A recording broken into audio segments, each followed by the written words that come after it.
Bismillahirrahmanirrahim. Assalamualaikum warahmatullahi wabarakatuh. Bismillah, alhamdulillah wa syukrillah ala ni'matillah. La hawla wa la quwata illa billah. Ashhadu an la ilaha illallah wahdahu la syarikalah. Wa ashhadu anna Muhammadan abduhu wa rasuluh sallallahu alaihi wasallam la nabiyya ba'da. Subhanaka la ilma lana illa ma 'allamtana innaka antal alimul hakim. Subhanakallahumma rabbana wa bihamdika asyhadu an la ilaha illa anta astaghfiruka wa atubu ilaik. Astaghfirullahaladzim, astaghfirullahaladzim, astaghfirullahaladzim.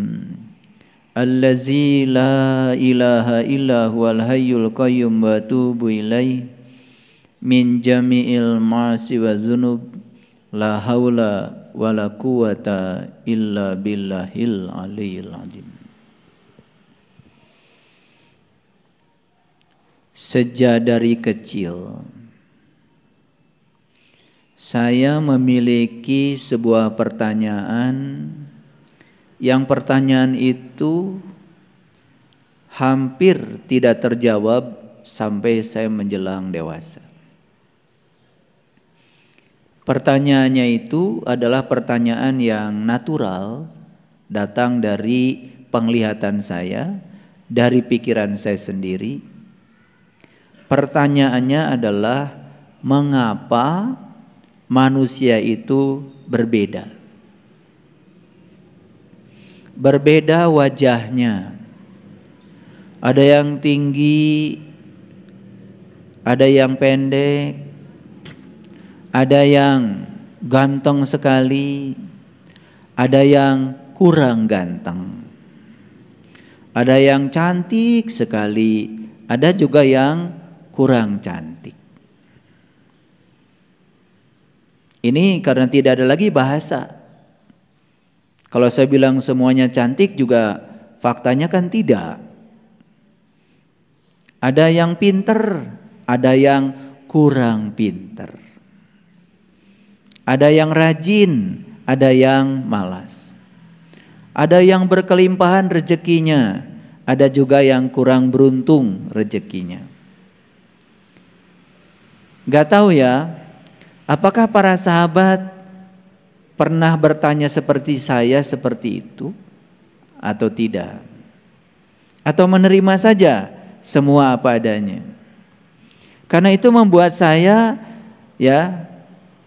saat itu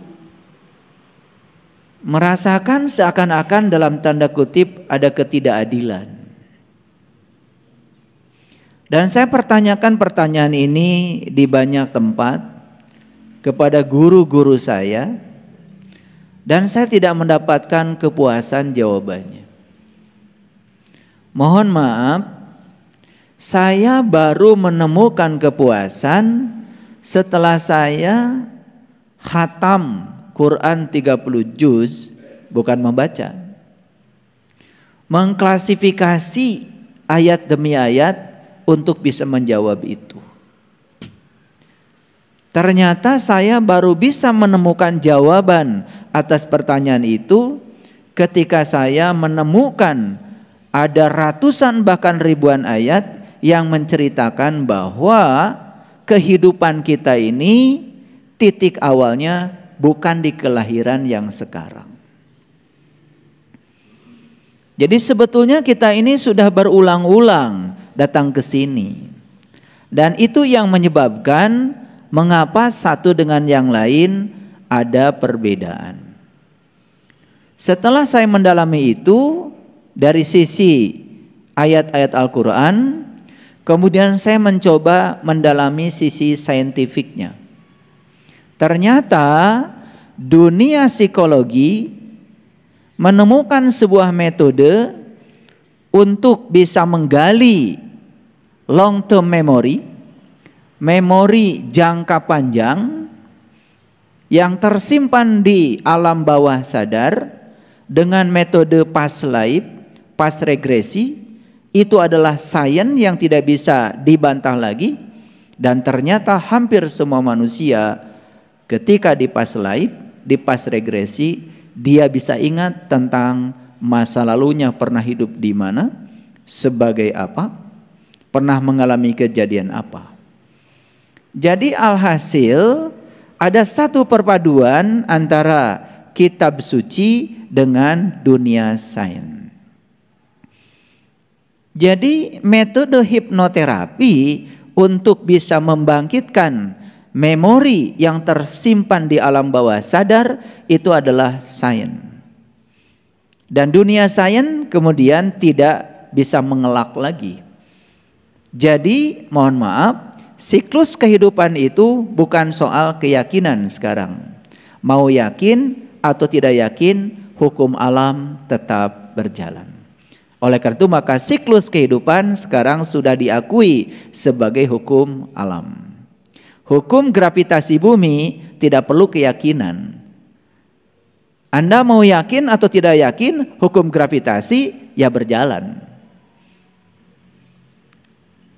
Ya seperti kejadian putranya Mas Rodan jatuh dari lantai 2 ya ke bawah.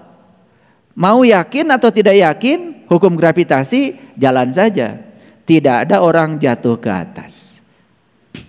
Itu hukum alam. Dan hukum alam bekerja dengan jujur apa adanya.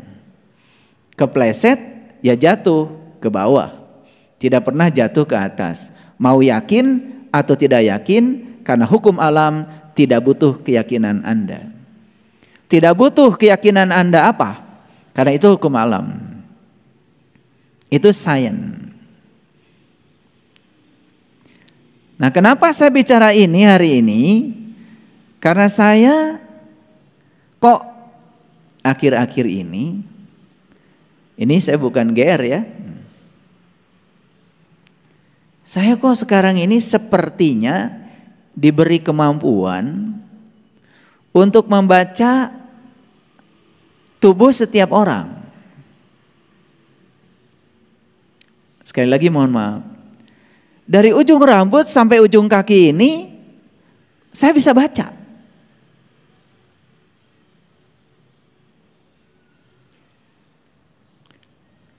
Sampai punya selingkuhan pun bisa dibaca.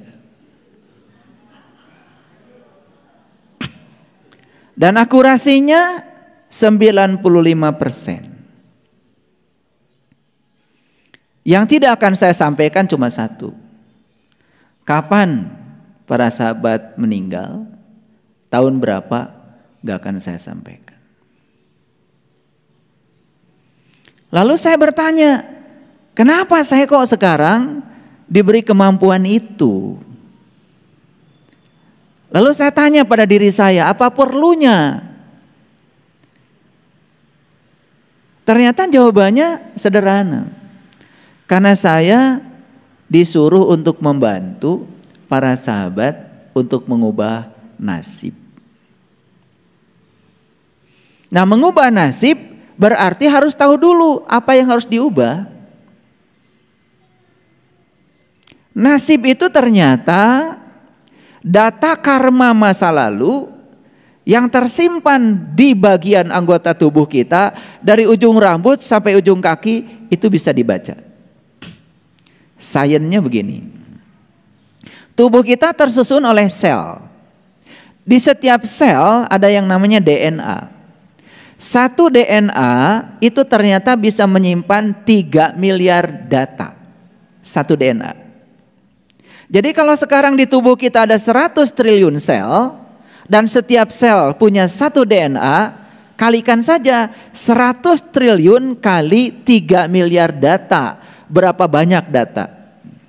Mungkin kalau dikalikan pakai kalkulator yang kalian punya itu langsung ngehang itu kalkulatornya. 3 miliar kali 100 triliun. Sebanyak itu data yang tersimpan dari ujung rambut sampai ujung kaki. Jadi sangat masuk akal kalau di Quran ada firman Allah yang mengatakan Iqra kitabaka, baca kitabmu.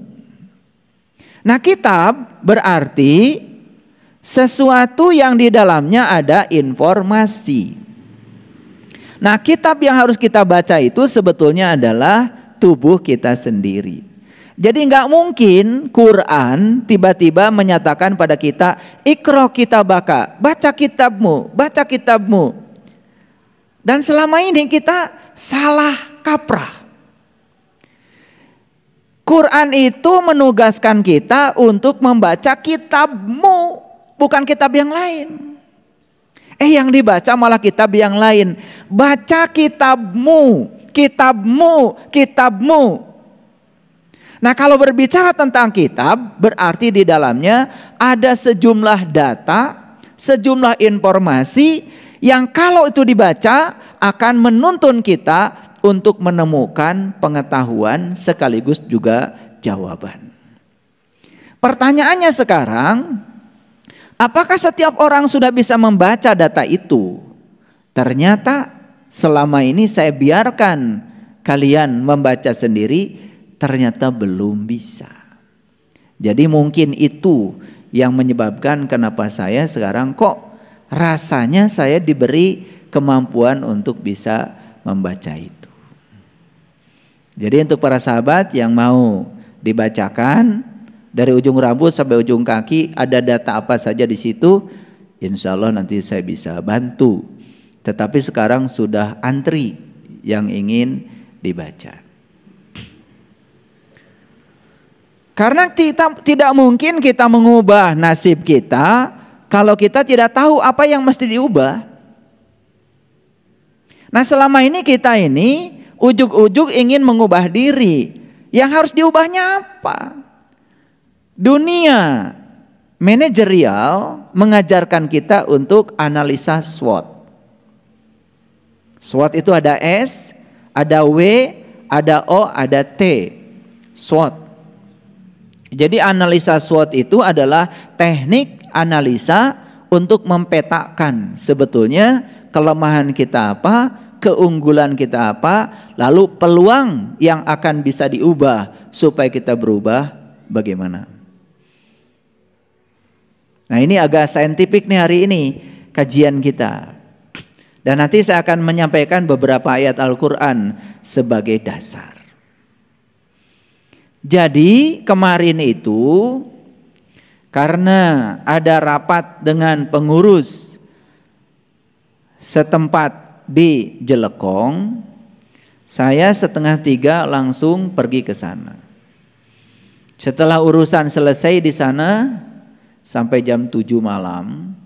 Jadi saya mampir di sebuah restoran punya sahabat kita. Saya diundang hari Minggu, nggak bisa ke sana karena kesibukan yang luar biasa. Tapi saya sudah janji, insya Allah saya akan ke sana. Jadi mampirlah di situ. Nah, ketika saya duduk di sebuah tempat duduk, tiba-tiba ada kucing duduk di samping saya. Ya udah. Karena duduk di samping saya pegang, saya elus-elus, dielus-elus ini. Diam aja dia. Ada rasa penasaran, karena saya yakin di tubuh kucing itu juga ada data. Karena kucing kan terbuat dari sel. Sel ada molekul, berarti di situ juga ada DNA sih. Ya saya coba komunikasi secara batin. Diam-diam saya komunikasi. Maaf, ini rasa saya. Tetapi saya yakin rasa ini bagi saya adalah benar. Jadi kalau para sahabat tidak percaya, boleh tidak percaya. Dan tidak usah percaya juga nggak apa-apa. Jadi saya ajak bicara nih si kucing ini. Diajak bicara oleh saya. Ini ada saksinya kemarin. Ada saksinya karena saya tidak sendiri. Nanti boleh tanya deh yang bareng dengan saya. Saya usap-usap padahal saya baru kenalan sama dia saat itu. Lalu terbacalah data itu. Mohon maaf. Jadi dia itu adalah sebuah ruh. Dan ruh ini dulu pernah hidup pada casing manusia. Manusia yang ditakdirkan memiliki dari sekian banyak pemilik dari tanah itu, resto itu. Jadi dia adalah salah satunya yang pernah ketitipan memiliki resto itu di zaman dulu. Jadi saat itu, ya kata dia, si resto itu berpindah tangan pada orang lain, tetapi dengan cara yang tidak sah menurut dia.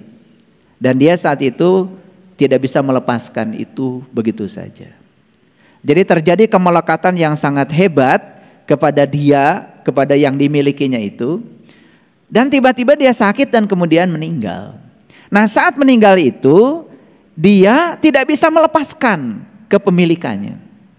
Nah itu yang menyebabkan kemudian dia harus terdegradasi memasuki tubuh yang sekarang. Kira-kira globalnya begitu. Lalu saya mulai makan. Saya pesan ikan. Karena saya tidak makan daging. Saya pesan ikan. Nah selesai saya makan satu ikan, saya ditawari lagi, mau nambah gak ikannya? Nambahlah, karena ikannya kecil. Dikasihlah 2 lagi ikan nila.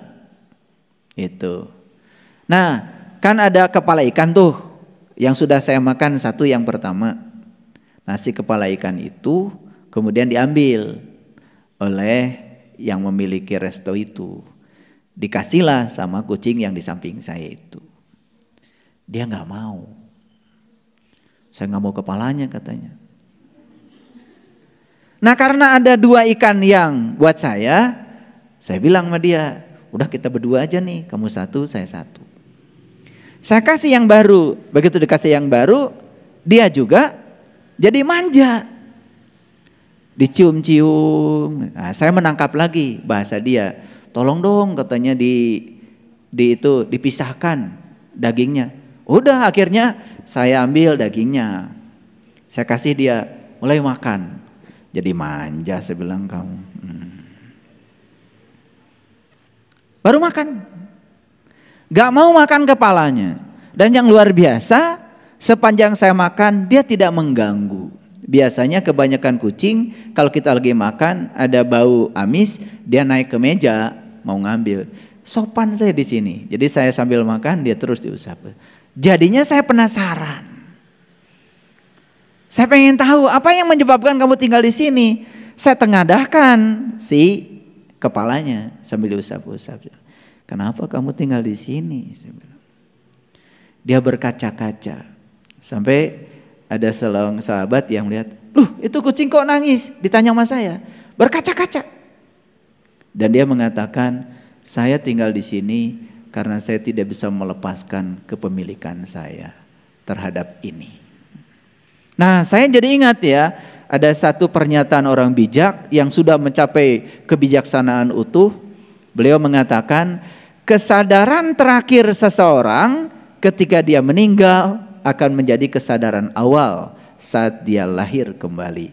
Jadi semacam portal. Nah dunia sains sudah banyak yang membuktikan bahwa ada orang sakit bertahun-tahun dan ternyata sakitnya tidak sembuh. Ternyata begitu dihipno, ya, dia itu dulu pernah ketumbak saat dia berperang. Pas ketumbak kakinya. Ketika kakinya tertumbak, mungkin ada racun, kemudian saat itu dia sakaratul maut. Tapi saat itu dia tidak bisa menerima kematian karena tumbak itu. Tidak bisa melepaskan kemelekatannya. Apa yang terjadi?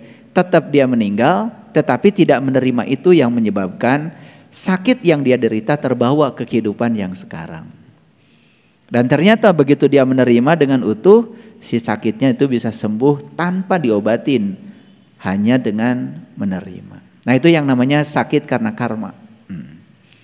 Ini sains ya, dan contoh-contoh yang semacam ini sudah banyak ya datanya. Cuman kalau saya bicara ini terlalu banyak, nanti kajian kita jadi tidak masuk ke intinya. Nah kembali lagi, sebetulnya dari ujung rambut sampai ujung kaki kita itu ternyata di situ banyak data yang harus dibaca. Nah itulah yang kemudian disebut nasib. Jadi kenapa nasib kita berbeda? Yang membedakan nasib bukan Tuhan, bukan Allah. Karena saya dari kecil juga tidak percaya kalau Allah itu membedakan nasib kita. Emang mau punya Allah yang membeda-bedakan? Si ini nasibnya begini, si itu nasibnya begitu. Saya nggak mau dari kecil punya Allah model gitu. Saya pengen Allah yang adil, yang memperlakukan setiap ciptanya sama. Ternyata yang menyebabkan nasib kita berbeda kehidupan yang sekarang karena kita datang ke sini sudah berulang-ulang. Dan yang menyebabkan nasib kita berbeda hari ini adalah apa yang pernah kita lakukan di masa sebelum kehidupan yang ini. Jadi apa sesungguhnya nasib itu? Nasib itu sesungguhnya adalah data karma yang tersimpan di setiap sel dalam tubuh kita yang sesungguhnya sekarang kita bawa di kehidupan yang sekarang. Jadi kesimpulannya, kenapa wajah kita berbeda? Kenapa sorot mata kita berbeda? Kenapa ya tubuh kita bentuknya berbeda? Semua yang membedakan itu adalah data karma kita sendiri. Nah, kalau kita punya kemampuan membaca data karma itu pada setiap anggota tubuh kita, yang luar biasa adalah kita memiliki fokus untuk mengubah nasib kita. Nah, pertanyaannya, apakah data karma itu bersifat mutlak 100%? Ternyata tidak. Kata siapa tidak? Kata Quran. Nah, mari kita lihat dulu ayatnya supaya percaya. Kalau nggak pakai ayat biasanya nggak percaya. Nah di ayat ini Quran surat Ar-Ra'd ya, ayat yang ke-11. Jadi seperti biasa saya kalau ngasih kajian pasti ada dasarnya. Nah kita lihat di sini ada kata-kata begini. Innallaha la yughayyiru ma biqaumin hatta yughayyiru ma bi anfusihim. Nah ayat ini sudah menjadi ayat umum. Biasanya para sahabat sering mendengarkan tentang ayat ini dibacakan oleh para ustadz, para penceramah. Tetapi saya akan memberikan titik berat ya secara saintifik tentang apa sesungguhnya yang kita bisa ubah dan bagaimana cara mengubahnya. Mari kita lihat dulu. Innallaha sesungguhnya Allah la yughayyiru tidak akan pernah mengubah keadaan. Jadi keadaan itu apa? Itulah nasib tadi. Data karma yang kita bawa sekarang tidak akan diubah. Kalau tanggal sekian kamu harus sakit, ya akan sakit. Tanggal sekian kamu harus mati, akan mati. Tidak akan bisa diubah. Tidak akan berubah keadaan itu kalau kita tidak mengubahnya. Nah, bagaimana cara mengubahnya? Misalnya, nih, dari hasil pembacaan data karma akan ketahuan. Seseorang ini akan meninggal karena penyakit apa? Itu bisa ketahuan. Misalnya, dia akan meninggal karena gagal ginjal. Bisa ketahuan. Jadi ternyata setiap orang itu akan meninggal dengan penyakit yang khas, unik bagi dia. Nah karena dia akan meninggal dengan gagal ginjal, otomatis kita tahu kan, oh berarti ada kerawanan dong dengan ginjal saya. Maka ubah cara memperlakukan ginjal.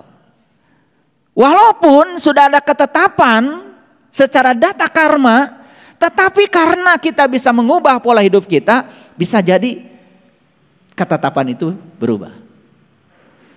Ini maksud saya. Jadi tidak mutlak 100%. Karena Allah sendiri mengatakan begini, innallaha la yughayyiru ma biqaumin. Sesungguhnya Allah tidak akan pernah mengubah ma. Ma itu apa-apa. Ma itu apa-apa. Ma itu keadaan. Nah, keadaan bagi saya adalah data karma. Keadaan bagi saya adalah nasib yang kita bawa akibat ulah kita sendiri. Bukan Allah yang membedakan nasib kita, tapi kita sendiri yang telah menciptakan nasib itu.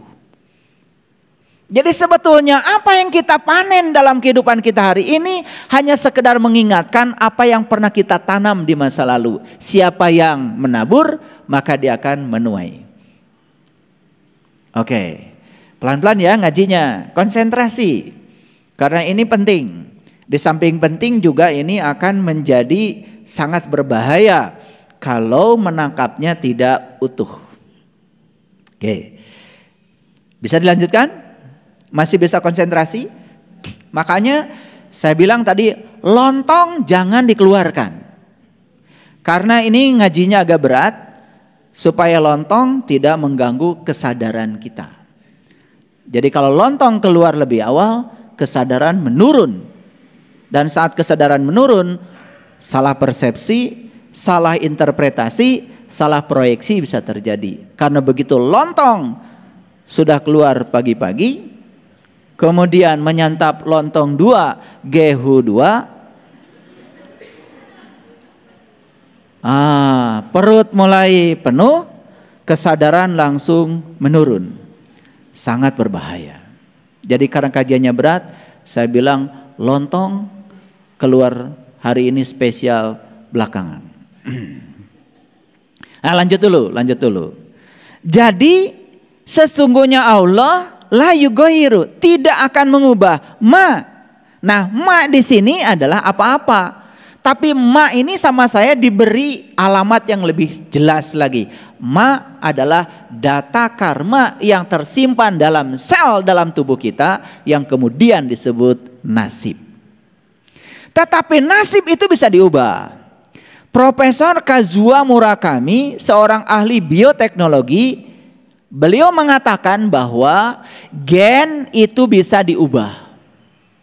Nah, cara mengubah gen cuma 2. Satu, sering senyum.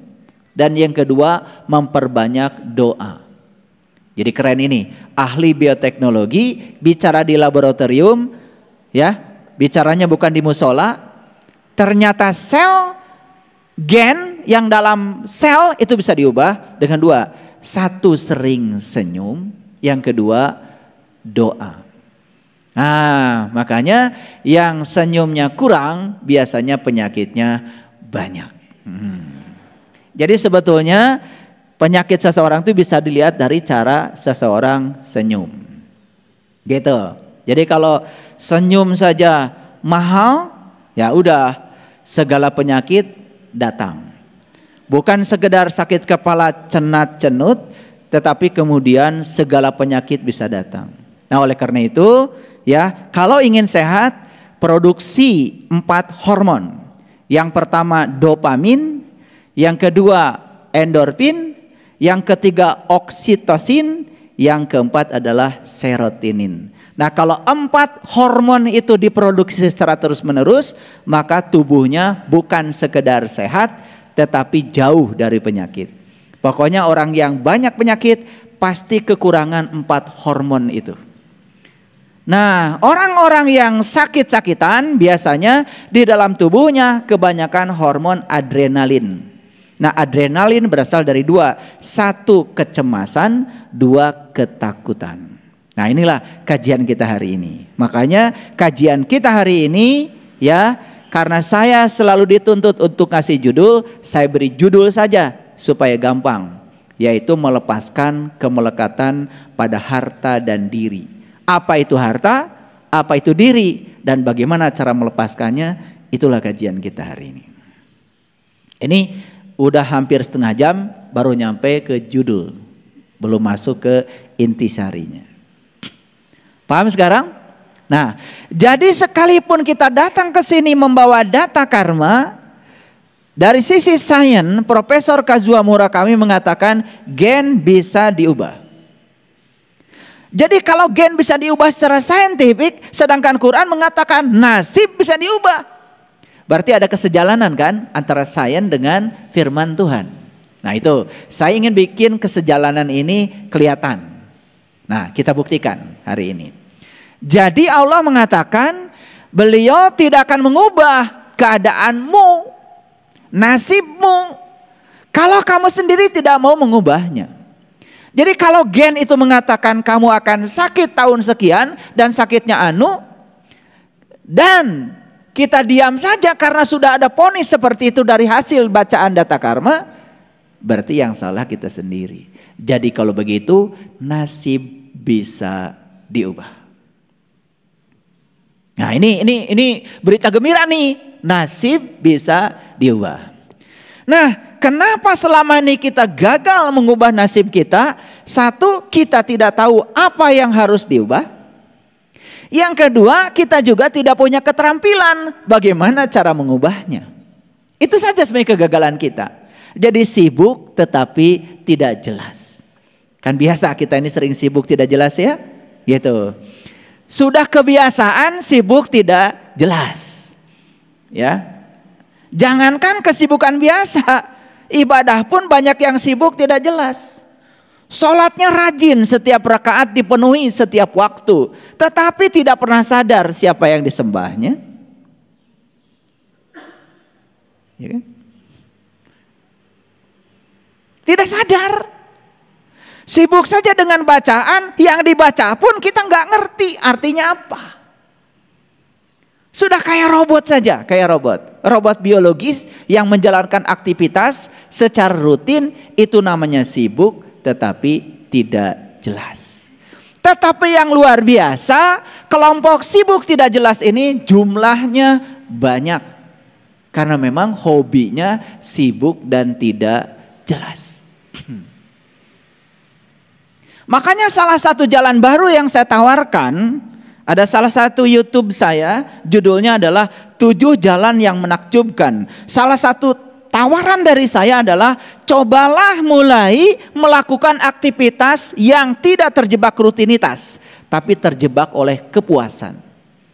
Nah, itu harus ada pakai ilmu tuh. Gimana kita sholat puas? Bukan sekedar menjalankan rutinitas. Berarti sholatnya harus mengikuti para rasul, para nabi. Nabi Muhammad kan mi'raj dulu, baru sholat. Berarti jumpa dulu, baru nyembah. Berarti jumpa dulu baru ingat. Makanya sepanjang sholat gak ada yang diingat kecuali dia yang sudah disaksikan. Nah kita itu ya ngaku umat Nabi, tetapi metode yang kita jalankan berbeda. Nabi itu mi'raj dulu baru sholat, kita sholat terus gak pernah tahu siapa yang harus disembah. Tapi sombongnya lebih dari Nabi. Pokoknya semua orang salah, yang benar saya sendiri. Semua orang masuk neraka karena surga buat saya sendiri. Kalau sudah di titik itu, bahaya, mengancam kita. Kita jadi orang sombong, dan orang sombong itu seperti tanah tinggi yang tidak pernah bisa menyimpan air. Tandus. Karena air itu selalu saja bergerak ke bawah. Makanya orang yang rendah hati selalu bisa menampung air. Makanya orang yang rendah hati subur dengan ilmu, orang yang tinggi hati kering kerontang gak punya ilmu, tapi dia menyangka seakan-akan dia kaya ilmu. Nah, itu orang yang tidak tahu, tetapi dia tidak tahu bahwa dia tidak tahu. Itulah orang yang so tahu, dia beritahu tidak mau tahu. Kalau ngomong seperti yang paling tahu, padahal dia tidak tahu. Cuma dia tidak tahu bahwa dia tidak tahu. Oh, ini kecelakaan yang lebih besar lagi. Jadi sekarang sampai ya di otak kita sekarang bahwa nasib bisa diubah.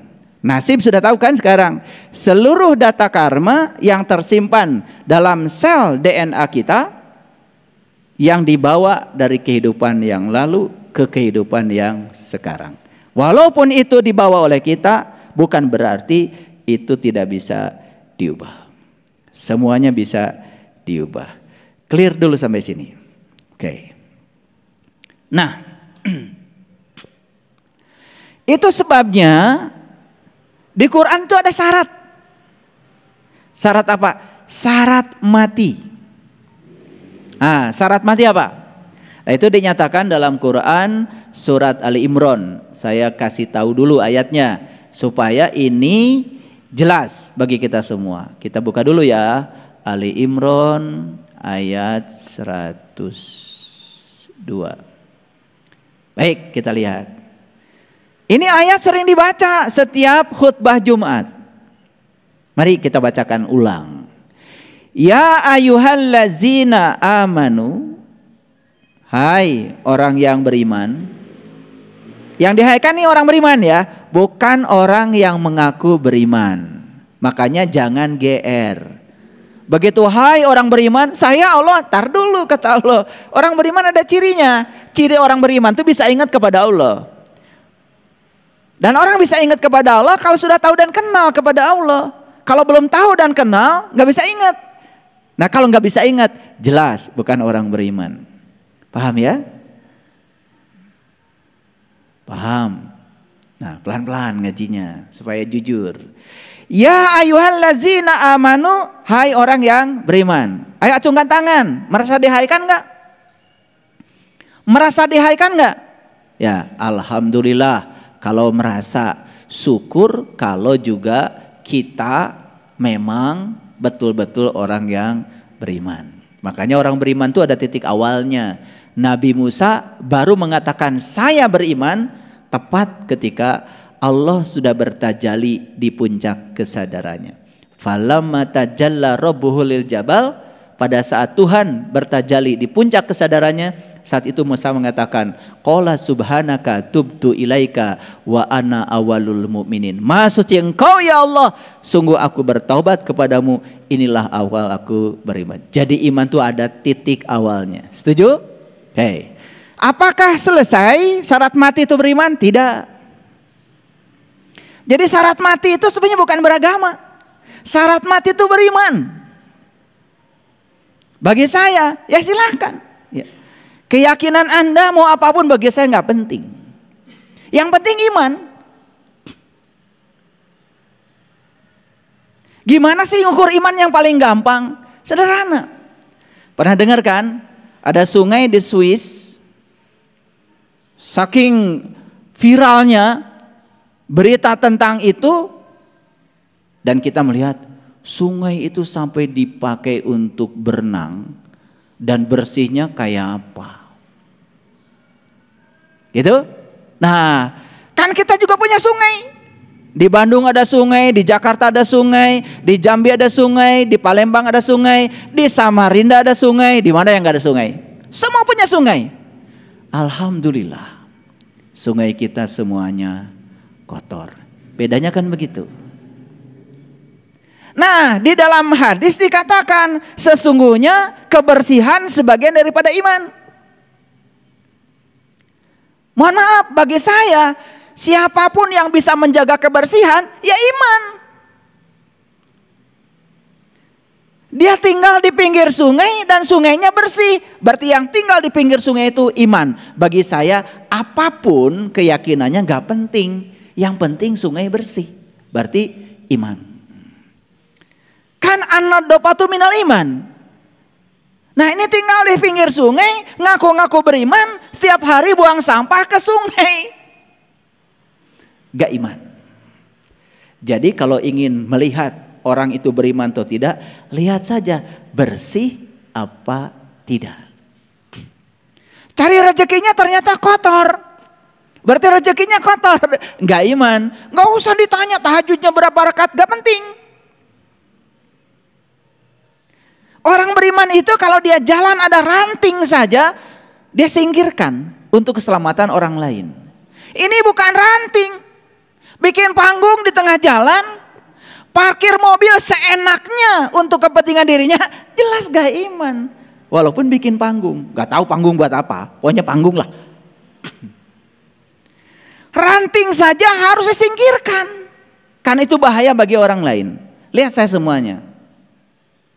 Apakah di Arab saat itu ada ranting? Gak ada. Karena di Arab tidak ada pohon. Tapi kenapa Nabi bicara ranting? Ranting itu bahasa kita, bahasa nabinya apa saja hambatan yang kita ciptakan untuk menghambat orang lain. Jelas kita nggak punya iman. Kita demo di tengah jalan, kemudian kita sholat di tengah jalan karena sedang mendemokan sesuatu. Orang terkendala ekonominya karena demo kita. Patut dipertanyakan menurut saya, karena sudah menghambat jalan orang. Ada orang bilang pada saya, Pak, saya ini gak punya usaha, tapi saya alhamdulillah bisa membantu orang lain yang punya usaha. Mungkin dari sisi awam akan mengatakan, kamu gila, kamu aja gak punya usaha, ngapain bantu usaha orang? Betul? Ini sisi awam, tapi sisi spiritual beda lagi. Sisi spiritualnya apa?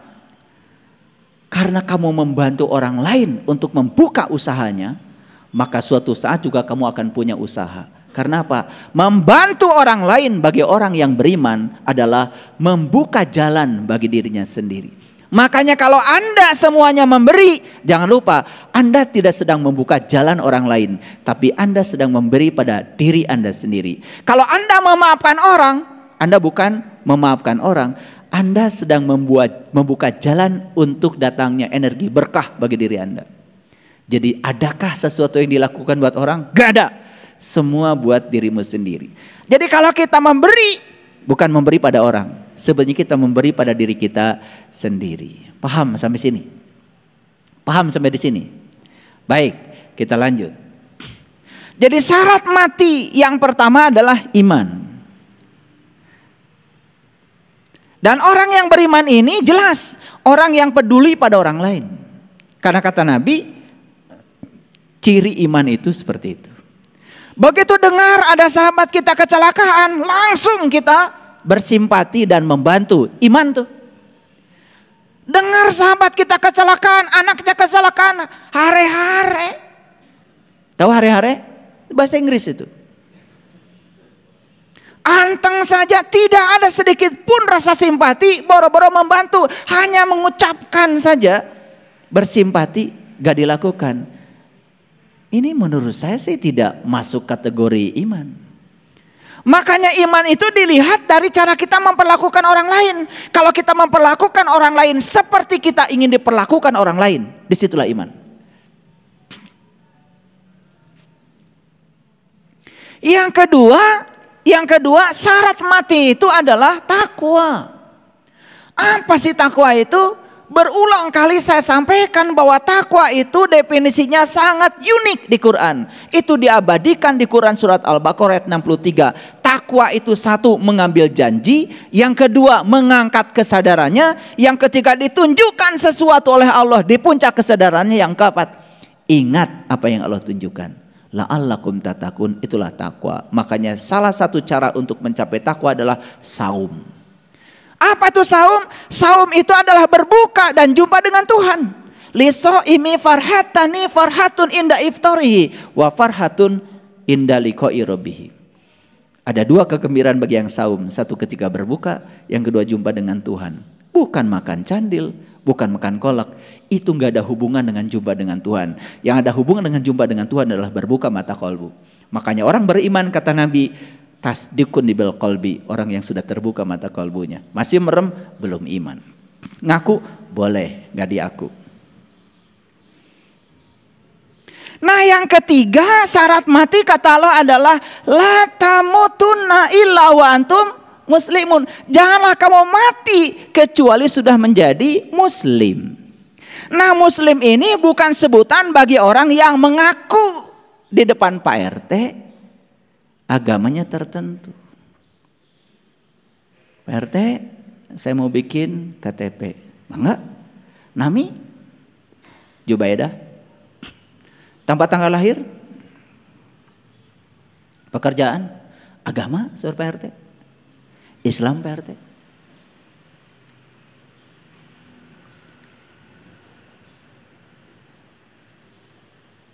Bukankah kita ngaku beragama tertentu itu di depan Pak RT?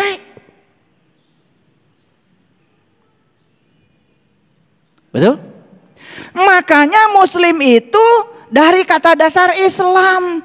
Islam itu artinya adalah merdeka. Islam itu artinya pasrah total kepada Allah. Jadi seorang Muslim adalah orang yang sudah bisa pasrah total kepada Allah.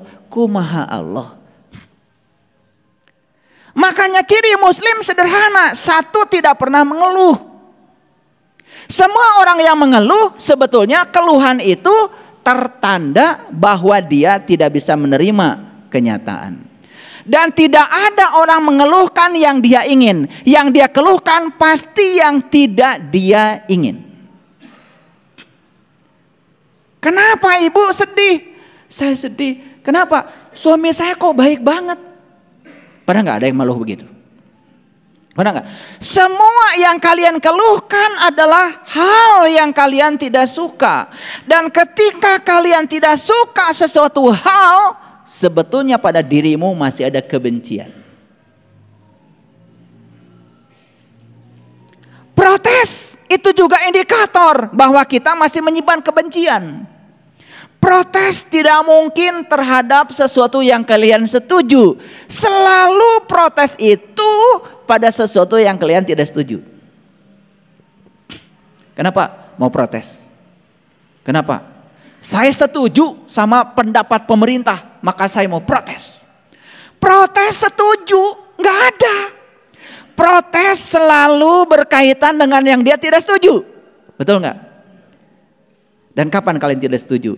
Ketika sesuatu itu berbeda dengan yang kalian mau. Dan selalu saja kalian ingin segala sesuatu seperti yang kalian mau. Itu memaksakan pendapat.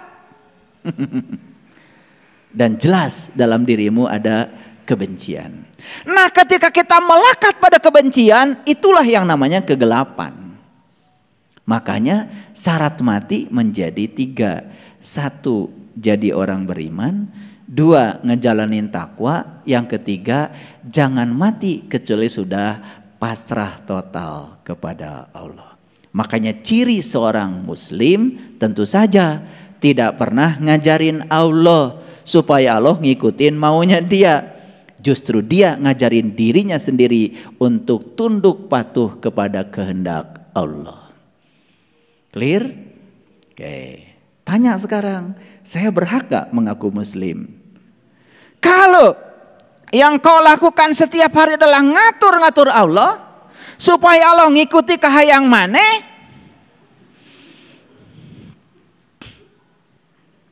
dan kalau Allah tidak ngikutin kahayang maneh, protes, mengeluh, gak layak Anda disebut Muslim. Hasil akhirnya jika ucing.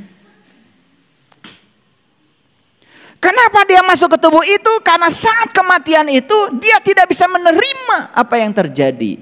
Dia mengeluh, dia protes, dia keluhkan semua kebenciannya. Kesadaran terakhir saat dia mati menjadi kesadaran awal saat dia datang lagi ke semesta ini. Datang ke sini sudah beda casingnya, bukan casing yang dulu lagi.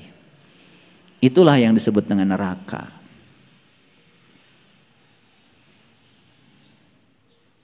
Oke, baik. Jadi siapa kalau itu Muslim itu? Muslim itu adalah orang yang sudah membebaskan diri dari kemelekatan. Apa?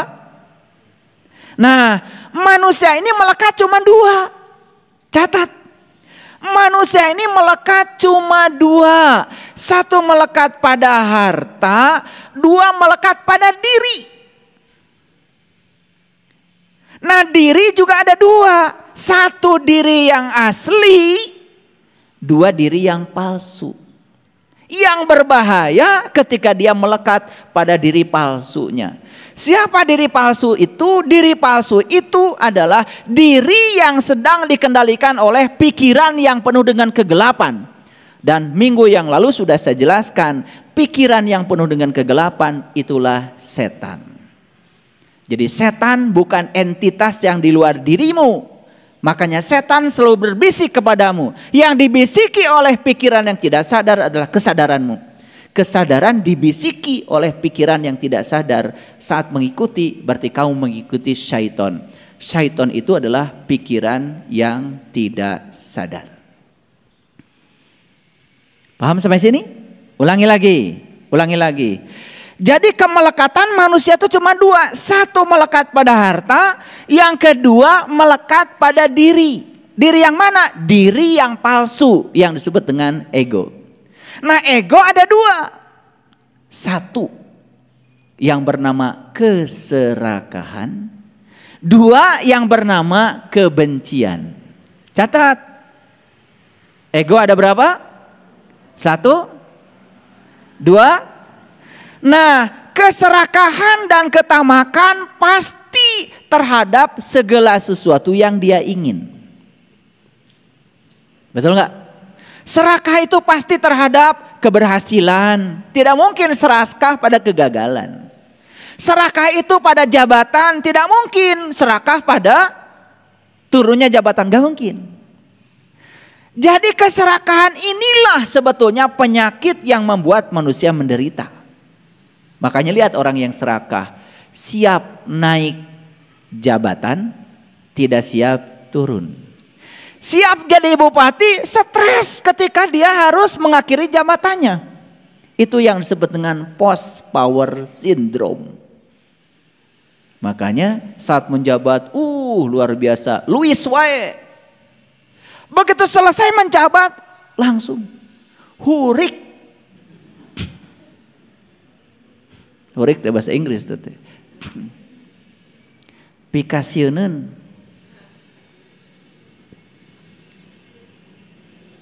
Nah, sekarang gimana caranya kita bisa melepaskan diri dari kemelekatan satu pada harta, dua pada ego.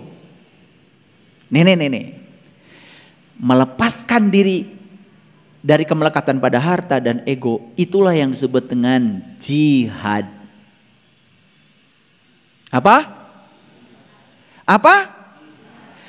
artinya jihad? Jihad itu bukan menyerang orang pakai bom. Jihad itu bukan bunuh diri pakai bom kemudian menghancurkan diri sendiri dan orang lain. Bukan. Jihad itu bahasa Arab, arti dalam bahasa Indonesia adalah kerja cerdas. Sekaligus juga kerja cerdas. Sekaligus juga kerja ikhlas.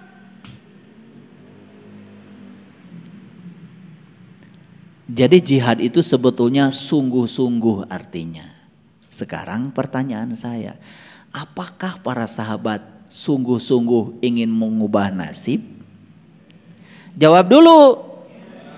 Apakah para sahabat sungguh-sungguh ingin mengubah nasib? Ya. Kalau sungguh-sungguh ingin mengubah nasib, ya mari. Sungguh-sungguh belajarnya, sungguh-sungguh memprosesnya, sungguh-sungguh di dalam ikhtiarnya. Nah, sungguh-sungguh itulah yang disebut dengan jihad. Jadi jihad itu cuma dua. Satu dengan harta, dua dengan diri. Diri yang mana? Diri yang palsu. Melepaskan kemelekatan pada harta dan diri yang palsu, itulah jihad. Betul nggak? Kalau kita nggak sungguh-sungguh sulit untuk mencapainya. Baik, sekarang saya tunjukkan dulu ayatnya supaya ngerti apa sih kata Quran. Saya akan tunjukkan pertama Quran surat Al-Baqarah dulu deh. Al-Baqarah dulu. Al-Baqarah ini agak panjang ya kajian kita. Mohon bersabar. Saya akan tunjukkan Al-Baqarah ayat 218 dulu deh. Oke, lihat sini semuanya. Innallazina amanu, sesungguhnya orang beriman, walladzina hajaru, dan orang-orang yang sungguh-sungguh ingin berubah. Jadi hajaru itu apa? Hijrah. Hijrah itu intisarinya berubah. Nah, kita selama ini mengartikan hijrah pindah. Betul. Pindah dari kesadaran rendah kepada kesadaran tinggi. Pindah dari kesadaran lama pada kesadaran baru. Pindah dari kehidupan yang membuat kita selalu menderita pada kehidupan yang membuat kita penuh sukacita. Tahu sekarang? Tahu sekarang? Oke. Itu hajaru, hijrah. Maka simbol hijrah itu adalah dari Mekah ke Madinah. Mekah itu kampung, Madinah itu kota. Pindah dari kebodohan kepada kecerdasan. Pindah dari tempat yang gelap gulita kepada tempat yang terang benderang. Di tempat gelap kita sering salah persepsi. Di tempat terang karena jelas kelihatan tidak mungkin salah lagi. Nah, di Quran dikatakan sesungguhnya orang yang beriman, siapa itu? Wallazina hajaru, yaitu orang yang mau berubah. Jadi orang beriman itu kata Quran selalu dinamis dan ingin berubah. Minum dulu ya.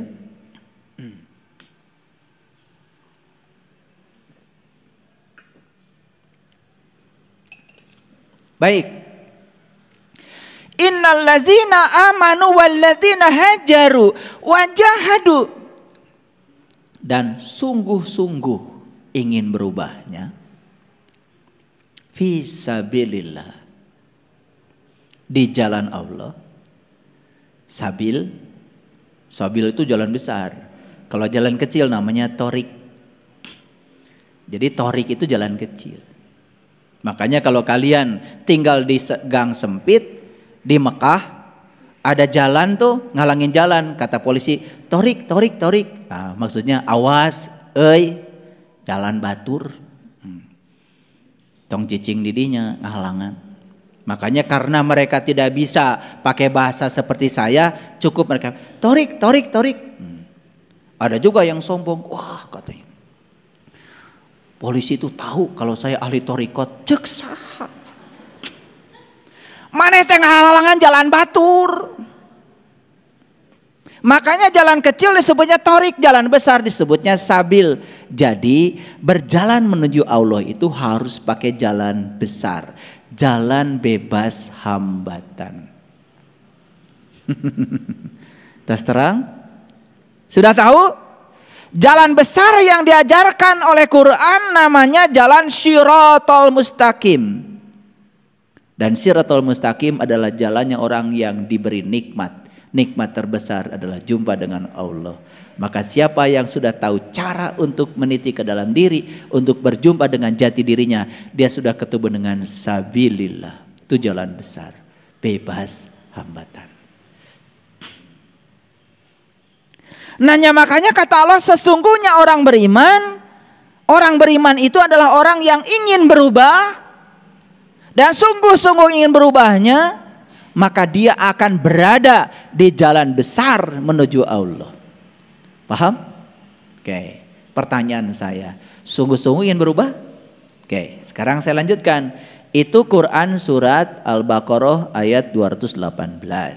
Sekarang saya tunjukkan dulu ya Quran surat lain. Kita lihat Quran surat An-Nisa dulu. An-Nisa ya, maaf. An-Nisa, oke. Ayat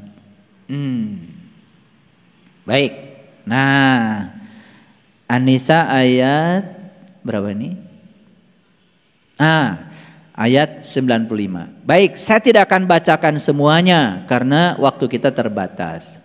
Di sini dikatakan ya, la yastawil qa'iduna minal mu'minin ghairu ulid dorori wal mujahiduna fi sabilillah bi amwalihim wa anfusihim. Disinilah dijelaskan bahwa ciri orang yang berjihad di jalan Allah itu dua. Satu, melepaskan kemelekatan pada harta.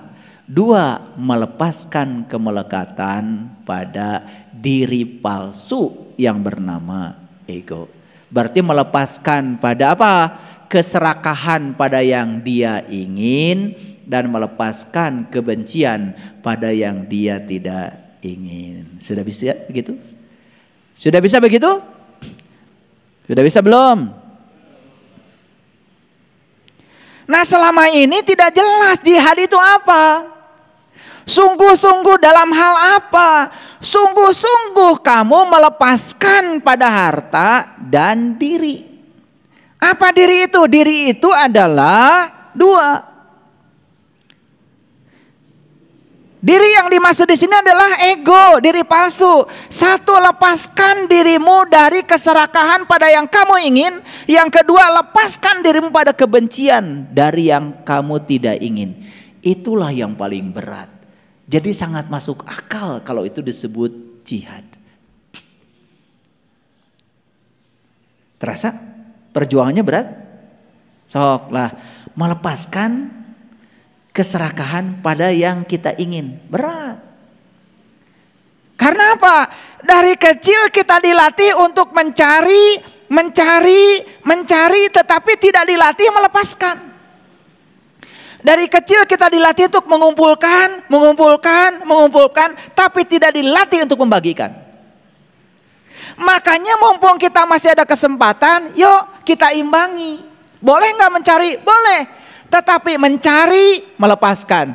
Mencari, melepaskan. Kalau mendapat yang kita cari, jangan untuk dirimu sendiri. Ada bagian buat orang lain. Latih dirimu untuk melepaskan. Kapan? Sekarang. Nah, kalau kita terus mengumpulkan, tidak kita lepaskan, saat mati datang, kita dalam posisi melekat luar biasa. Sakaratul mautnya itu menjadi hese.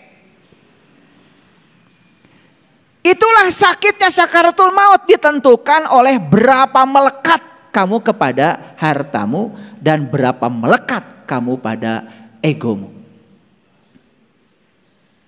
Makanya ada kata-kata kullu nafsin zaikatul maut. Setiap yang bernyawa harus merasakan rasanya mati. Tahu nggak rasanya mati? Orang mati itu teu boga kahayang. Itu yang disebut dengan sakinah. Sukun itu mati.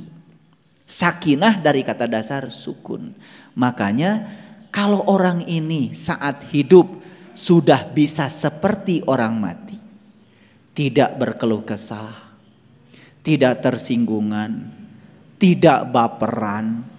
Tidak gampang marah. Sudah selesai dengan dirinya sendiri, itu namanya sakinah. Siapa yang sudah sakinah, berikutnya akan mudah mawadah. Apa artinya mawadah? Mawadah itu bahagia. Ternyata syarat bahagia itu sakinah.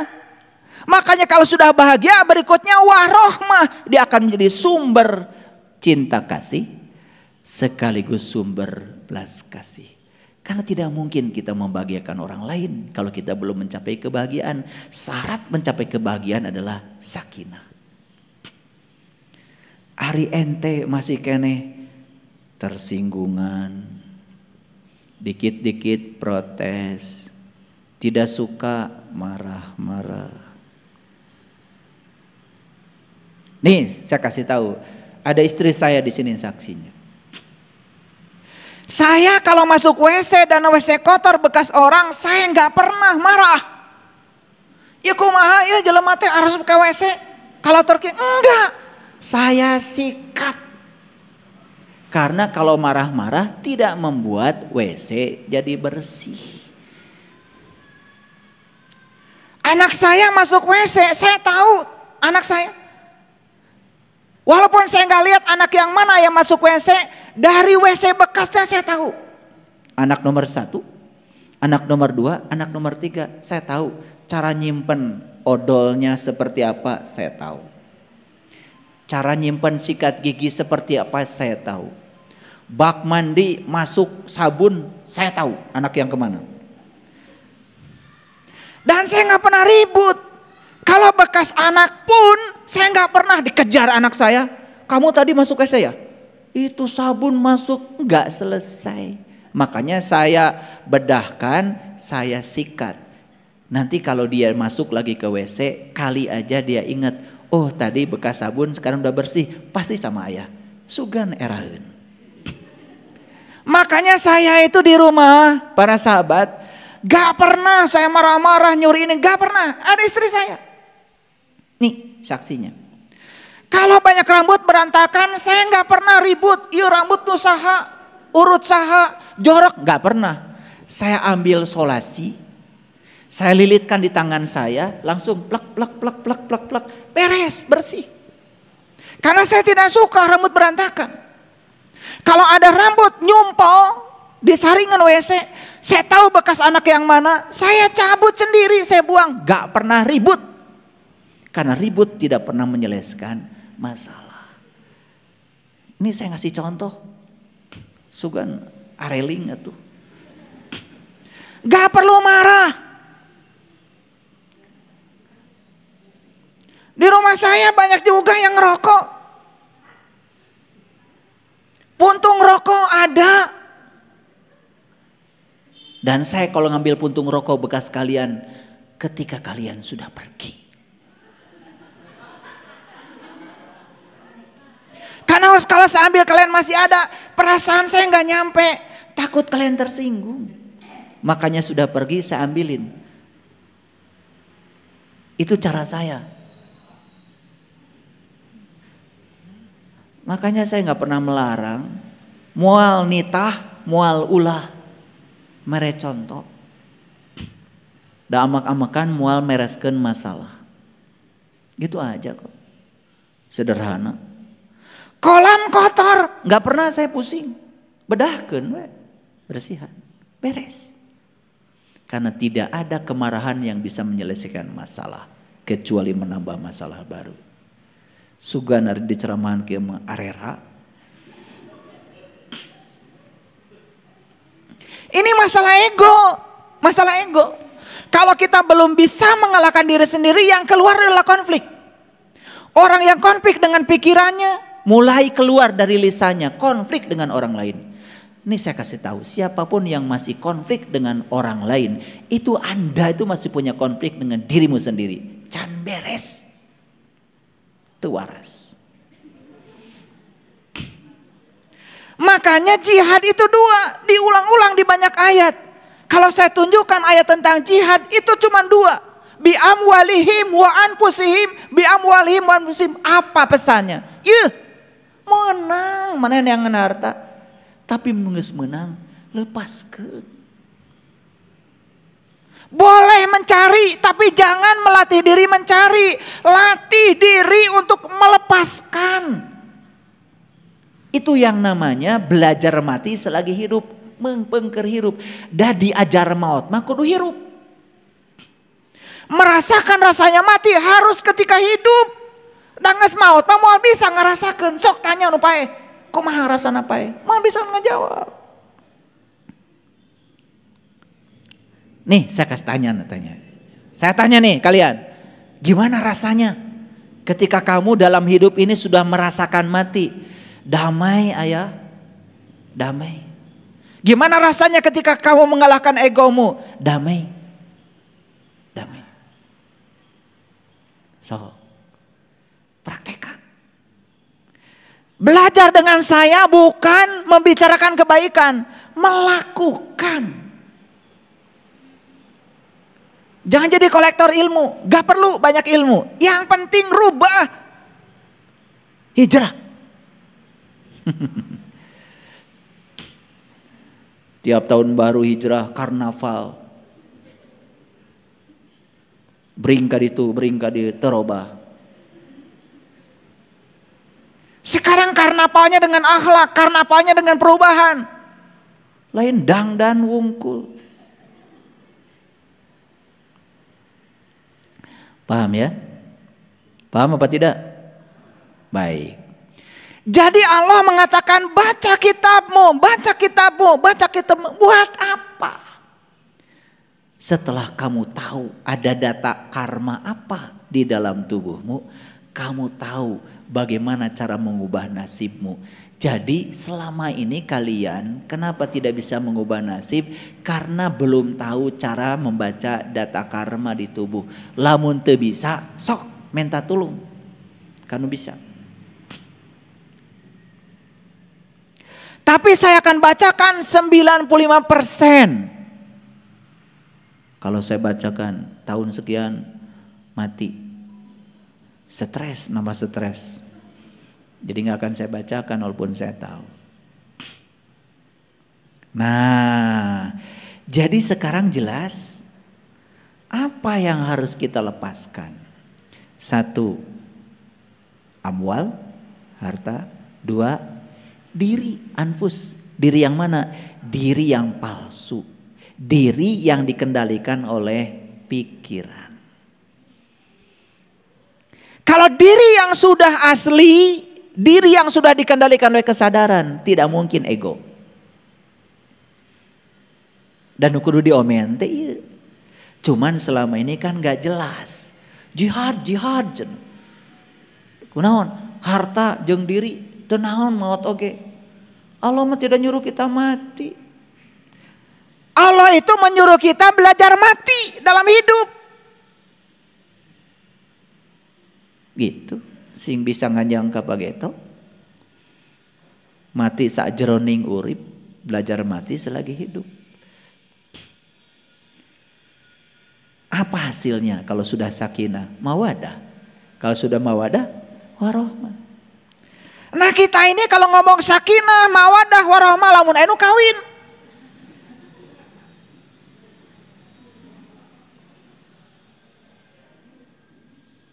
Jadi sakinah itu seakan-akan kudu kawin heula.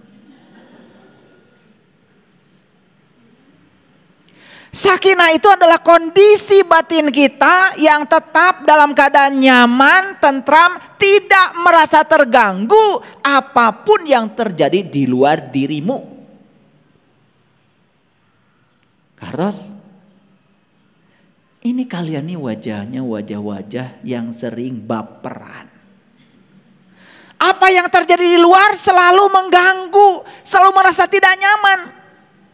Inginnya semua orang memuji kita, inginnya semua orang simpati kepada kita, inginnya semua orang hormat pada kita. Satu saja menghina kita, baperan, gak siap, merasa terganggu. Lihat saya semuanya, ketika kalian masih merasa terganggu oleh situasi di luar dirimu, ada masalah besar dengan dirimu.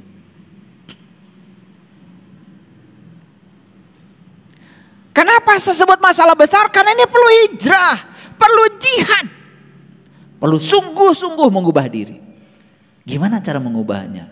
Nah, disinilah ketika kesadaran kita sangat rendah, yang mendominasi kita adalah pikiran kita yang palsu, maka penderitaan tidak bisa dihindari lagi.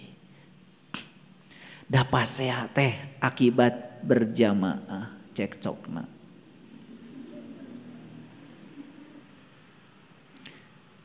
Saya perbolehkan kalian cekcok, tapi saurang-saurang.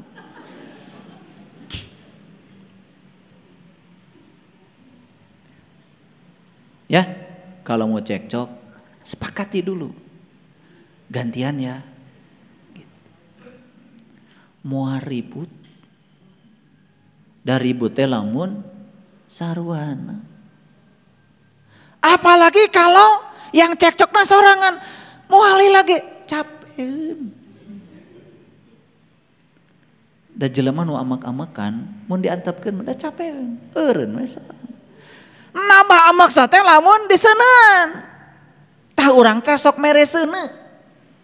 Padahal sudah belajar dalam hidup, seuneu mah ngan bisa paehna ku cai. Nu hiji seuneu, nu hiji kudu dijadi cai. Ieu nu hiji seuneu, nu hiji seuneu deui. Jadi bisa dibaca para sahabat. Saya bisa tunjukkan dari ujung sana sampai ujung sini, kalian itu dominannya apa sebetulnya? Air, api, udara, tanah. Bisa ayeuna ge kabaca. Ngan kudu mayar. Tong hayang gratis wae atuh. Jadi unsur dominannya kita tuh apa? Ada yang unsur dominannya api, saya tahu. Ada yang unsur dominannya air, saya tahu. Yang unsur dominannya tanah, saya tahu. Yang unsur dominannya udara, saya tahu. Tahu.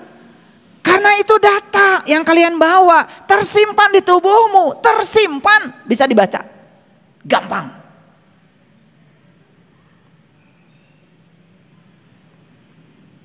Gitu. Nanti kalau mau dibacakan oleh saya, daftar dulu. Ya. Nanti daftar sama anak saya yang paling besar, biar dikoleksi dulu datanya. Ya, daftar sama Teh Putri, cari nomor teleponnya aja di grup. Kalau belum tahu catat nomornya. 0812 14 34 5858. Catat boleh. Antri. Karena apa? Biar fokus perubahan nasibnya. Selama ini kita mengubah nasib itu sembrono, gak fokus. Karena kita juga tidak pernah menganalisis sebetulnya kesalahan saya di mana. Karma yang harus saya selesaikan dalam hidup ini apa? Padahal udah jelas, cuman tidak bisa baca. Ngenteng mah mineng. Ayo we ngebeureman pipi.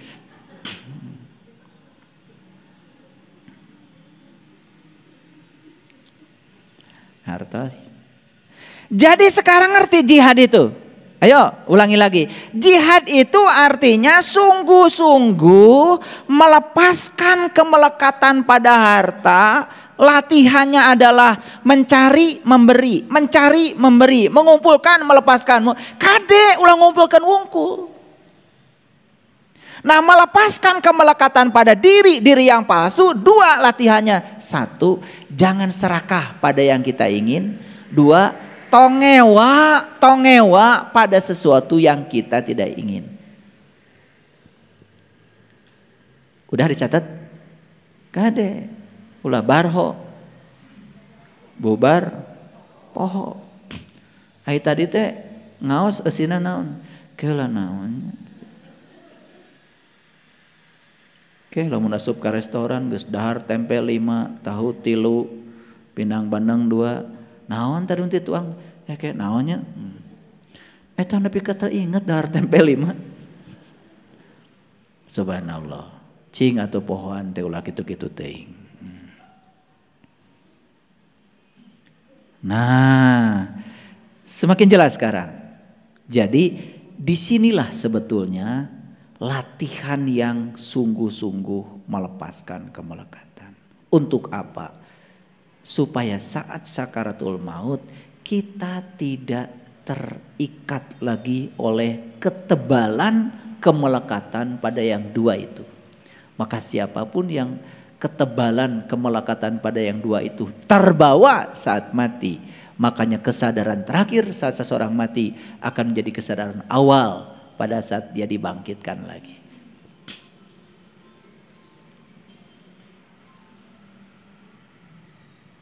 Itu. Nah, sekarang kita lihat ayat lain. Ya, saya mau tunjukkan karena ayatnya banyak, tentu saja saya tidak menunjukkan semuanya. Tetapi inti-intinya saja. Kita lihat surat yang ke-29 ayat yang ke-6. Nah, lihat saya. Waman jahada fa inna ma yujahidu li nafsi. Barang siapa yang berjihad, nah sayang sekali di terjemahan yang ada itu kata jihad jarang diterjemahkan. Lalu dipersepsi jihad itu seperti kebanyakan orang. Jihad itu jadi menyerang orang. Jihad itu menyakiti orang lain yang berbeda keyakinan dengan kita. Itu salah kaprah itu tentang jihad. Jadi jihad sendiri artinya adalah sungguh-sungguh. Perhatikan saya. Jadi barang siapa yang sungguh-sungguh ya, maka kesungguhan itu sesungguhnya fa inna ma yujahidu li nafsi. Kesungguhan itu bukan untuk siapa-siapa kecuali untuk dirinya sendiri. Sok, sungguh-sungguh dalam hal apa?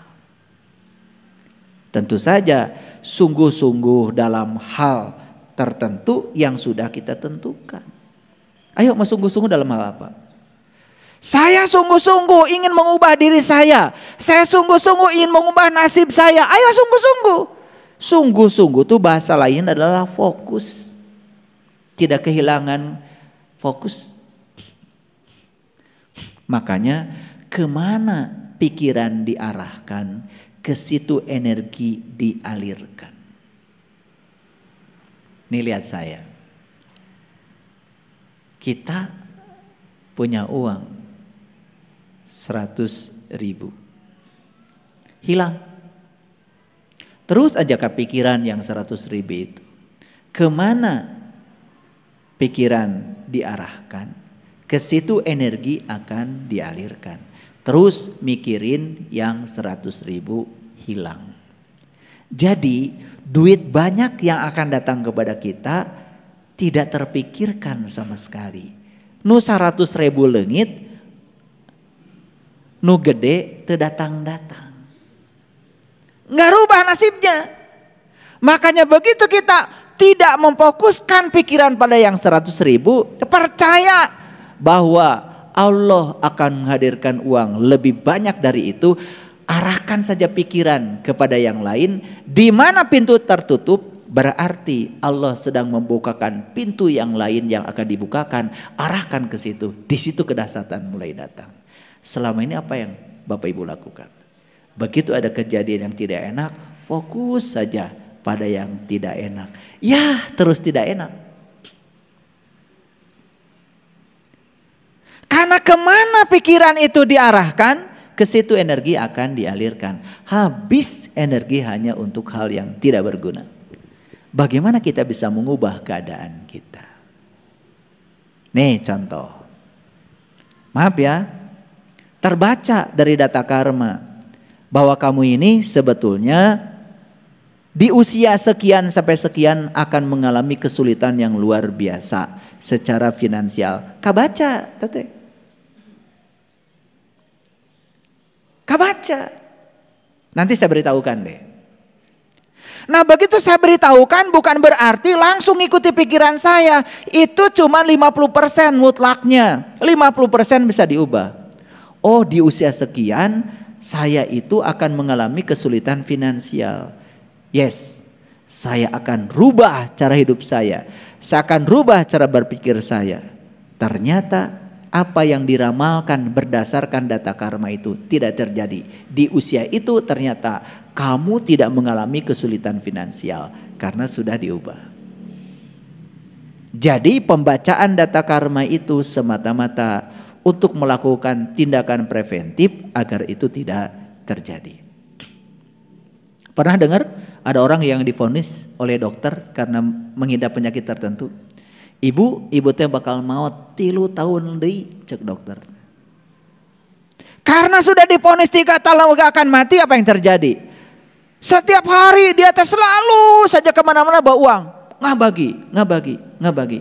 Nah ibu jantan bager 3 tahun deui. Apa yang terjadi? 3 tahun yang divonis dokter tidak terjadi. Sampai sekarang dia masih hidup. Gara-gara dia berubah kehidupannya. Itu namanya mengubah nasib. Jadi kalau nanti dibacakan oleh saya, kemudian dapat data ini bukan untuk diyakini. Tetapi itu dijadikan sebagai landasan untuk mengubah diri. Sehingga perubahannya jadi fokus. Itu. Ada yang pernah baca saya? Karena saya punya garis-garis di sini. Dari garis wajahnya, Anda itu akan mengalami kesulitan ekonomi. Alhamdulillah. Di bejaan. Makanya saya sekolah. Saya nggak mau tinggal di kampung. Udah di bejaan. Nggak mau. Saya sekolah. Saya rubah nasib saya. Maaf, saya pernah jadi asisten rumah tangga. Saya pernah melakukan semua jenis pekerjaan. Dan ketika saya melakukan semua jenis pekerjaan itu tidak ada keluhan. Karena sudah tahu. Ada data karma yang dibaca orang pada diri saya. Dari garis wajah saya, cenah saya teh pisusaheun. Saya kemudian tidak memvonis diri saya. Cicing we. Kunaon cicing we? Da abdi mah jalmi sesah. Saya mau ngubah. Nah, karena saya sungguh-sungguh ingin mengubah diri saya bukan mengatakan hari ini saya sudah berhasil. Bahkan uang saya sering gak laku. Kalau makan bersama, sok aya nu mangmayarkeun. Makanya saya nunggu diajak makan.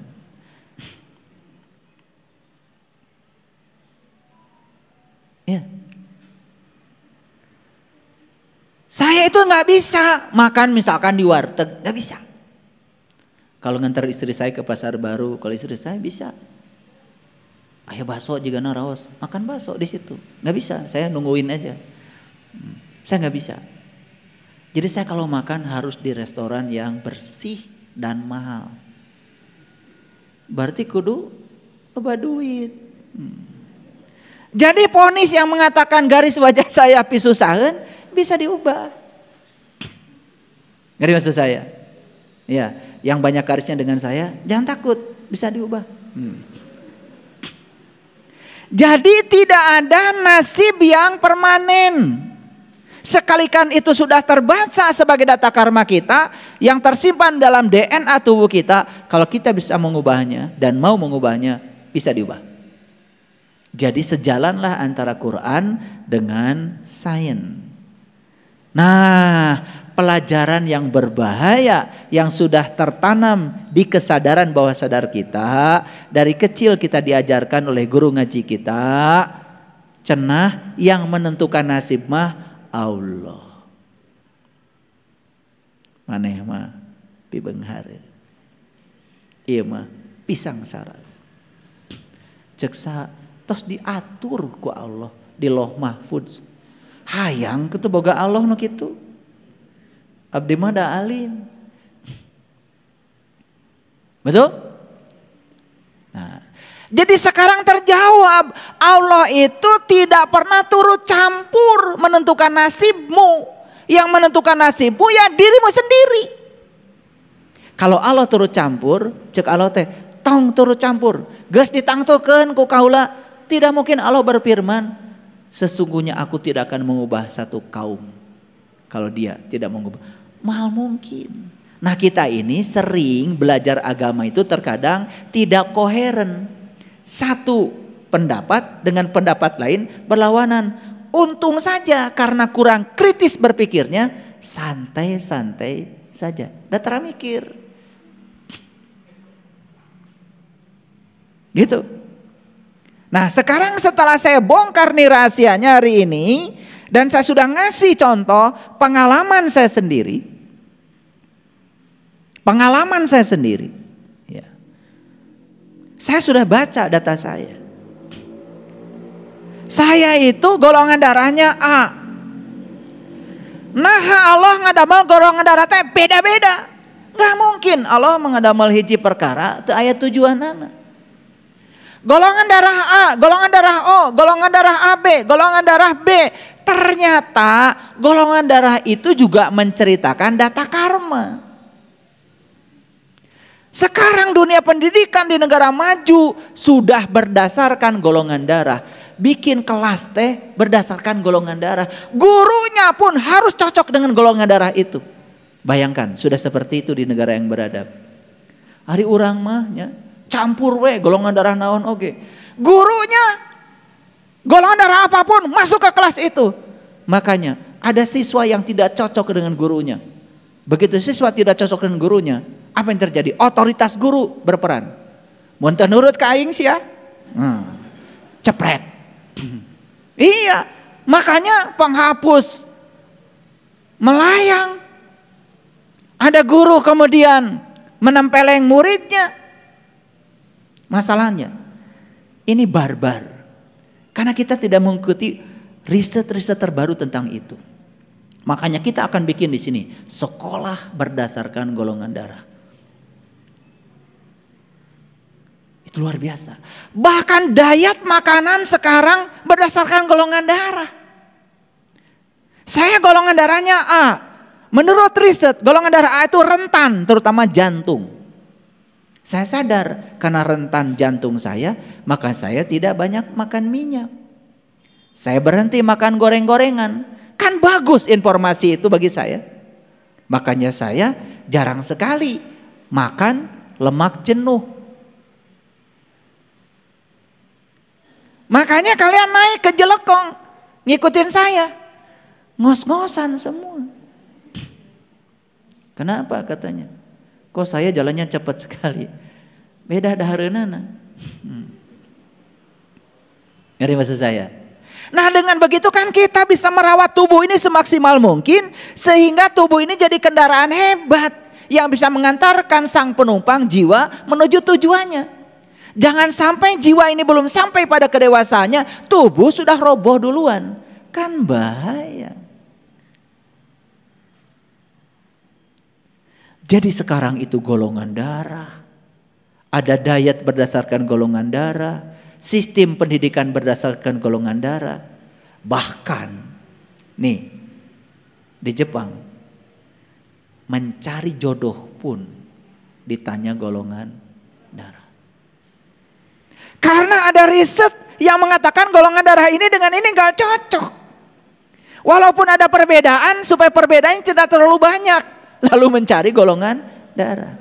Jadi surat-suratan di Jepang bukan I love you. Ari maneh golongan darahna naon. Mun cocok diteruskan mun teu manteu. Luar biasa. Ini sudah kemajuan zaman. Sudah sampai ke titik itu coba. Betul enggak? Iya.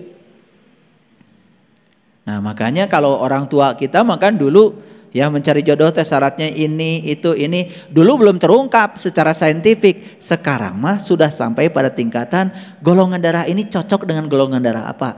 Mun pas saya teh terongkah teuing. Luar biasa? Luar biasa. Jadi sebenarnya temuan-temuan neuroscience, riset-riset modern, itu kalau kita cermati ternyata semua itu justru membimbing kita untuk menjadi tambah baik. Tambah lagi spiritual. Makanya spiritual, saya kaget. Spiritual itu ternyata dari bahasa Latin, dari spiritus. Jadi spiritual itu dari spiritus. Tahu spiritus? Spiritus. Masih ingat kah dulu? Nah, kalau usia-usianya yang di atas 50 ke atas mah pasti manggut. Karena dulu zaman PLN belum ada, kita pakai lampu petromak. Lampu petromak itu kan pakai ada lampunya terbuat dari kain. Nah itu kemudian si kainnya itu ya kalau baru dibeli, nah itu kayak burayot. Jadi burayot di Garut tidinya kade mikir tuh ulah kemana-mana. Ya Asep kade. Nah burayotnya dari situ. Karena belum mendapatkan spiritus, makanya masih burayot. Lemes. Nah dimasukkanlah spiritus ke dalam. Kemudian disulut. Nah jadi spiritus itu sebetulnya adalah pemicu penyulut. Nah kemudian mulai itu dipanaskan si calon lampunya itu. Dipompa tuh. Dipompa. Begitu dipompa tekanan di dalam tabung naik. Kemudian minyak tanah naik ke atas. Nah di atas itu ada nozzle namanya. Sehingga minyak tanah itu datang ke situ sudah berupa uap. Bertekanan tinggi. Masuk ke situ dipicu oleh spiritus. Nah, begitu. Ah, langsung bulet. Karena sudah ada pemicu. Jadi asalnya itu lenyed. Nah, lenyed bahasa apa ya? Ini bahasa Sunda itu kaya banget. Lenyed. Ranyed. Ah, ranyed. Ini bahasa Indonesianya apa itu? Lepek. Ah, lepek. Lepek. Lepek. Sebetulnya bahasa asingnya impoten. Makanya yang impoten perlu spiritus. Nah, perlu spiritus. Nah, kemudian ketika dipanaskan, dipompa, pek, itu langsung bulat. Ketika bulat, berayu. Jadi menerangi semuanya. Jadi yang ranyed, yang lepek tidak akan menghadirkan cahaya. Yang bisa menghadirkan cahaya itu yang tekanan tinggi, berai, caang. Makanya lampu petromak itu dulu menjadi lampu idaman di zamannya. Ya sedikit lebih mewah dari cempor. Masih ingat ya dulu? Masih ingat. Pokoknya saya dulu tugasnya kalau sudah mulai rep-repan maghrib, saya di rumah bagian nyalakan lampu petromak. Gitu. Wah itu, mau Pak, luar biasa ya. Nah sekarang saya sudah gak lihat lagi itu ya barang itu. Itu adalah teknologi dulu, tetapi itu fisika. Keren banget ya. Jadi syarat untuk bercahaya, satu harus ada tabung, dua harus ada spiritus, tiga harus ada minyak, baru berai caang. Sama, kita juga harus punya tabung, harus ada minyak. Maka di Quran dikatakan minyaknya hampir menerangi walaupun tidak disentuh api. Minyak dari pohon zaitun yang diberkahi, berai, namanya nurun ala nurin, caang. Keren ya. Jadi leluhur kita itu bikin sesuatu sudah sangat luar biasa. Baik, kita simpulkan. Jadi sekarang mengerti apa yang harus kita latih dalam hidup. Satu, boleh mencari, tetapi jangan cuma mencari, belajar melepaskan. Boleh mengumpulkan? Boleh. Tetapi jangan terus mengumpulkan sampai mati. Setelah mati yang kita kumpulkan malah kita tinggalkan. Belajar memberi terhadap harta. Yang kedua, belajar melatih diri untuk tidak serakah pada yang kita suka, untuk tidak membenci apa yang kita tidak suka. Kalau ini dilatih terus-menerus, saya yakin kita akan bisa memenuhi ayat ya ayyuhalladzina amanu ittaqullah haqqa tuqatih la tamutunna illa wa antum muslimun. Balik mulih ka jati mulang ka asal, insyaallah dalam keadaan tidak melekat pada apapun. Jongjon brai miang. Innalillahi wa inna ilaihi rajiun. Assalamualaikum warahmatullahi wabarakatuh.